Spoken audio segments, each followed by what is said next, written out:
குரலை லவ் பண்றேன்டா. என்னது குரல் வந்துட்டாளா? மன்னாதி மன்னரெல்லாம் பின்னாடி வந்தாலுமே என்னாண்ட மாட்டிக்கு நான் தங்கா தங்கா.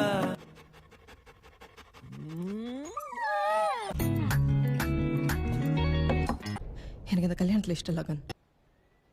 யார் அந்த பையன்? பாரி. யாரை கல்யாணம் பண்ணணும்னு தெரியலையே. இப்போ நான் செத்துட்டேன்னா என்ன பண்ணுவேன்? இப்போ அவன் செத்துட்டானே. நீ அவனை தான் லவ் பண்ற. நான் ஏன் ஹர்ட் ஆகணும்? அன்னைக்கு சொன்னதுதான் இன்னைக்கும் எனக்கும் மேல ஜீரோ ஃபீலிங்ஸ்.